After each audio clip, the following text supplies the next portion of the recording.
మీరు ఎలాంటి బిజినెస్ చేస్తున్నా ఏఐ టూల్స్ ద్వారా మీ బిజినెస్ ని డబుల్ చేసుకోవచ్చు. జస్ట్ 49 రూపీస్కే ఏఐ టూల్. హాయ్ హలో నమస్తే, welcome back to Suman TV. ప్రస్తుతం మనతో పాటు ఉన్నారు psychologist and life coach doctor Madhurima Reddy గారు. మేడంతో మాట్లాడదాం. నమస్తే మ్యామ్. నమస్తే నవీన గారు. మ్యామ్, నవే డేస్ చూసుకుంటే మ్యారేజ్ అయిన మగవాళ్ళు వేరే అమ్మాయి పైన ఎందుకు అట్రాక్ట్ అవుతున్నారు? మంచి అందమైన వైఫ్ ఇంట్లో ఉంది, ప్రేమగా చూసుకునే వైఫ్ ఉంది, దాన్ని ఎందుకు డైవర్ట్ అవుతున్నారు అంటే రీజన్స్ ఏమైనా ఉన్నాయా మేడం దానికి? రీజన్స్ చాలా రీజన్స్ ఉన్నాయి, ఒకటని కాదు నవీన. నంబర్ 1, వాళ్ళిద్దరి మధ్యలో వైఫ్ అండ్ హస్బెండ్ వాళ్ళిద్దరు చాలా బాగున్నారు అని అంటే మాత్రము అది ఆలోచించాలి. వాళ్ళిద్దరూ కొంతమంది ఏంటంటే ఒకే ఇంట్లో ఉంటారు, 4 గోడల మధ్యలోనే ఉంటారు, ఒకే బెడ్లో కూడా ఉంటారు, ఒకే బెడ్లో కూడా పడుకొని ఉండి కూడా వాళ్ళిద్దరి మధ్యలో ఫిజికల్ రిలేషన్ ఉండదు. అది కూడా ఒక కారణం ఉండొచ్చు. వాళ్ళిద్దరి మధ్యలో వాళ్ళిద్దరూ ఫ్రెండ్స్ లాగా ఇంట్లో ఉంటామని అంటారు చాలా మంది, కానీ వాళ్ళిద్దరికి మధ్యలో ఫిజికల్ రిలేషన్ ఉండదు. అలాంటి వాళ్ళ మధ్యలో వాళ్ళ హస్బెండ్ కానీ వాళ్ళ వైఫ్ కానీ డిస్ట్రాక్ట్ అయ్యేసి ఇలాంటివి జరగడానికి కారణం ఉంటుంది. అదొక వన్ ఆఫ్ ద రీజన్. ఇంకొకటి, వాళ్ళిద్దరి మధ్యలో ఎమోషనల్ కనెక్ట్ ప్రాబ్లం ఉండొచ్చు. అంటే వాళ్ళిద్దరి మధ్యలో ఏదో ఒక రీజన్లో emotional disturbance or mental disturbance, connected disturbance ఉండొచ్చు. సో అది కూడా ఒక కారణం కావడం వల్ల, అంటే వాళ్ళు షేరింగ్ చేసుకోకుండా ఆ గ్యాప్ ఉండడం, వాళ్ళు మనసు అంటే రోజు కొంచెం టైం అయినా వాళ్ళిద్దరు ఇచ్చుకొని మాట్లాడుకోవడం, మనసు విప్పి. వైఫ్ ఏదో ఒకటి మాట్లాడడము, హస్బెండ్ ఏదో ఒక టైం, ఎంతైనా బిజీ ఉండొచ్చు వాళ్ళిద్దరు, దేనికైనా బిజీ ఉండొచ్చు, వర్క్లో కానీ దేనికైనా ఏ దానికైనా బిజీ ఉన్నా కూడా నాకు నా భార్య ముఖ్యము, నా హస్బెండ్ ముఖ్యము అని భార్య భర్తలు ఇద్దరు అనుకొని కొంచెం టైం అనే ఇచ్చి ఫస్ట్ నుంచి కూడా ఆ రిలేషన్షిప్ అనేది ఎప్పుడు రోజు రోజుకి ప్రేమ అనేది పెరగాలి. ప్రేమలో పడ్డం కాదు, ప్రేమలో గ్రో కావడం అనేది చాలా ఇంపార్టెంట్. అది ఫస్ట్ రోజు నుంచి ఉంటే వాళ్ళిద్దరి మధ్యలో ఆ గ్యాప్ రాదు. ప్రెషియస్గా చూసుకోవాలి ఇద్దరిని. రిలేషన్ ఆటోమేటికలీ పెరిగిపోదు. మనకు ల్యాండ్ అయితే మనం డబ్బులు పెట్టేస్తే అక్కడ పెరిగిపోతుంటుంది, ల్యాండ్ కొనేస్తే అట్లా పెరిగిపోదు రిలేషన్షిప్ ఆల్వేస్ వర్క్ చేయాలి, అది ఇంపార్టెంట్. ఇద్దరు వర్క్ చేయాలి, హస్బెండ్ పైన వైఫ్ పైన ఇద్దరు ఆ బాండింగ్ అనేది ఎప్పుడు పెంచుకోవాలి.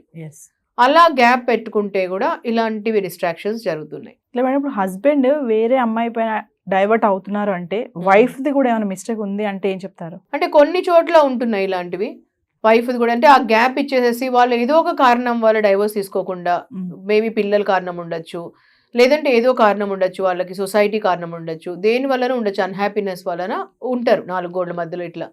సో ఆ రీజన్స్ వల్ల ఉండి దానివల్ల ఏం చేస్తున్నారంటే డిస్ట్రాక్ట్ అవుతూ బయట ఒక ఎమోషనల్ సపోర్ట్ కోసము ఈ లోపల అందరూ లోన్లీనెస్కి ఇదవుతున్నారు. బికాస్ వాళ్ళకు ఒక మానసిక తోడు కావాలనుకొని, మాట్లాడడానికి తోడు కావాలనుకొని ఒకరు అనుకుంటున్నారు కొంతమంది. ఈ మధ్య ఇంకొకటి కూడా కొత్త రిలేషన్ ఏంటంటే కొత్తగా లైక్ ఫ్రెండ్షిప్ విత్ బెనిఫిట్స్ లాగా, సంథింగ్ లైక్ కొత్త ట్రెండ్ ఈ మధ్య మార్కెట్లో. లైక్ ఇద్దరు మ్యూచువల్గా, సో నాకు I want this from you, you want this from you అని మ్యూచువల్గా ఫ్రెండ్షిప్ విత్ బెనిఫిట్స్ టైప్లో పెట్టుకుంటున్నారు. అది కూడా ఒక టైప్లో అనుకుంటారు, మ్యూచువల్ అండర్స్టాండింగ్. అంటే వీళ్ళకు వైఫ్ ఉంటుంది, వాళ్ళకు హస్బెండ్ ఉంటారు, బట్ అది కంపెనీ ఇద్దరు అలా పెట్టుకుంటున్నారు ఫ్రెండ్షిప్, ఎక్కడో కలుస్తారు ఏదో గ్రూప్స్లో ఎక్కడో. సో ఆ టైప్లో కూడా పెట్టుకుంటున్నారు, అది కూడా ఒక ట్రెండ్ జరుగుతుంది. సో ఈ టైప్లో కూడా జరుగుతున్నాయి. సో వాళ్ళు అది ఎప్పుడు జరుగుతున్నాయంటే ఇవన్నీ వాళ్ళ బౌండరీస్, వాళ్ళ ఫ్రెండ్షిప్, అది పర్సనలైజ్డ్ రిలేషన్. ఇది కూడా we can't comment on it, అది కూడా ఒక పర్సనలైజ్డ్. అండ్ అలా ఆ ఫ్రెండ్షిప్లో ఏం ఎక్స్చేంజ్ అవుతుందో వాళ్ళకే తెలుసు.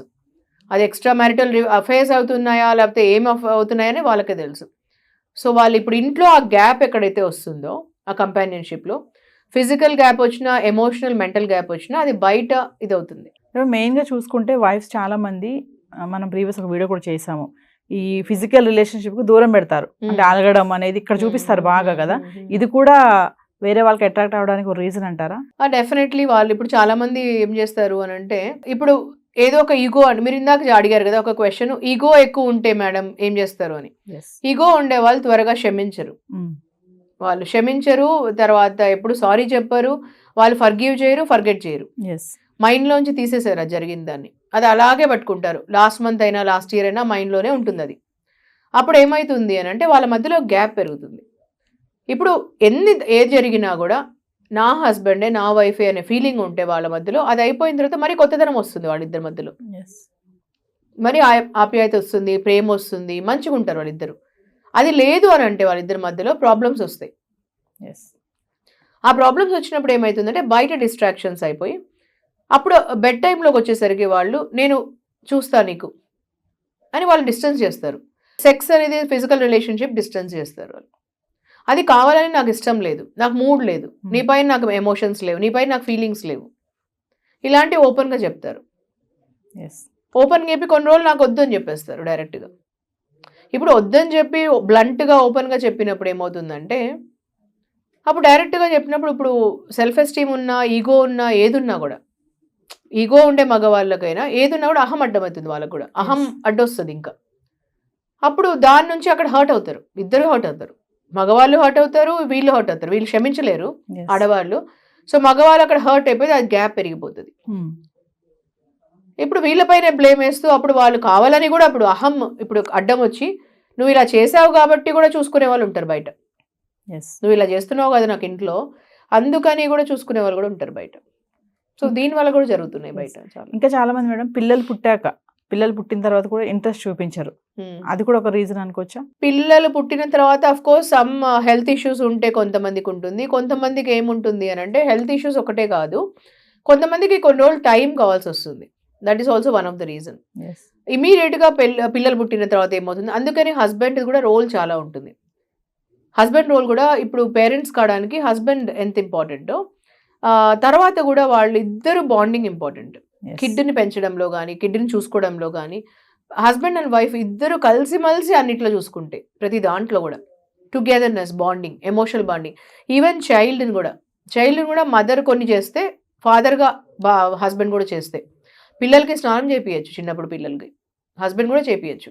ఇప్పుడు మదర్ కొన్ని చేస్తే ఇలాంటివి బాండింగ్ పెంచుకుంటే అప్పుడు వైఫ్ చూస్తుంటుంది నా హస్బెండ్ కూడా అన్నిట్లో ఇన్వాల్వ్ అయ్యారు, అన్నిట్లో కనెక్టెడ్ ఉన్నారు. ఇట్స్ నాట్ అప్పుడు ఫిజికల్ రిలేషన్ ఒక్కటే కాదు ఇంపార్టెంట్. ఇప్పుడు డెలివరీ అయిపోయిన తర్వాత 3 months అయిపోయింది ఇంకా సెక్షువల్ రిలేషన్ కావాలని కాదు. ఎప్పుడైతే ఈ మెంటల్ ఎమోషనల్ బాండింగ్ బాగుంటుందో ఆటోమేటిక్గా ఒక ఫీలింగ్ ఏర్పడుతుంది వాళ్ళిద్దరి మధ్యలో. ఆ ఫీలింగ్ వలన వచ్చేది emotional bonding to physical relation is very important.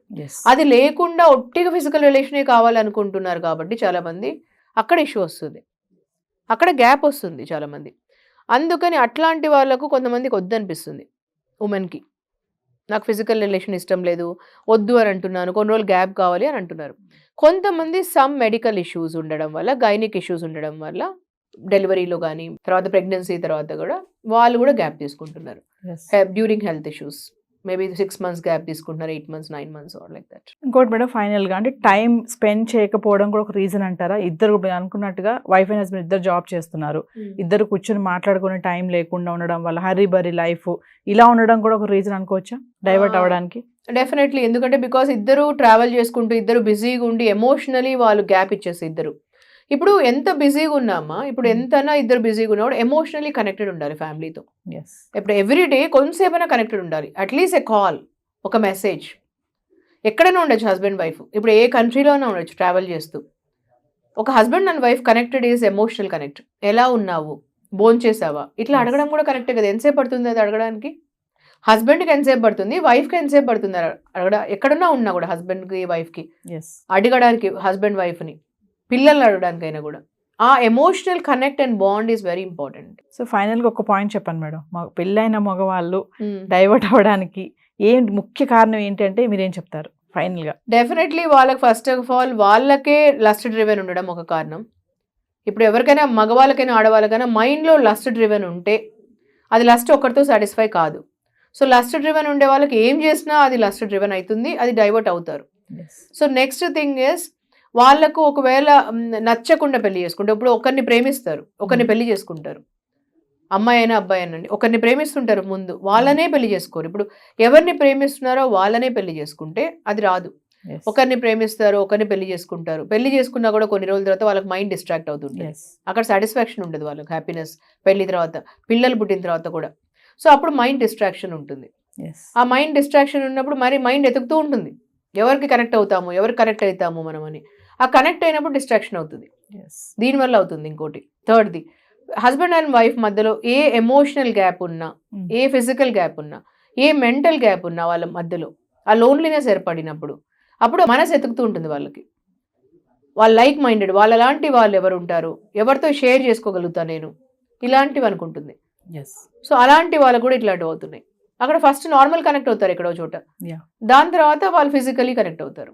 First చాలా మంది 97 or 8% మెన్ ఫస్ట్ కరెక్ట్ అయితే ఫిజికలీ కావాలనుకుంటారు. ఎస్. ఏదో ఉంటాయి మామూలు ఫస్ట్ అని నార్మల్ మాటలు అవి ఇవన్నీ ఉంటాయి, చాటింగ్లు అవి ఇవన్నీ ఉంటాయి. But 98% of the men first emotionally and connect అయిన తర్వాత ఫిజికలీ ఎక్స్పెక్ట్ చేస్తారు. సో ఉమెన్ ఫస్ట్ వాళ్ళు ఎమోషనలీ కావాలనుకున్నా, కేరింగ్ ఇవన్నీ మాట్లాడుకున్నా కూడా because it is like that, so వాళ్ళు కూడా కమిట్ అవుతారు. ఎస్. ఇట్లాంటివి జరుగుతున్నాయి. Thank you ma'am. Thank you Naveena గారు.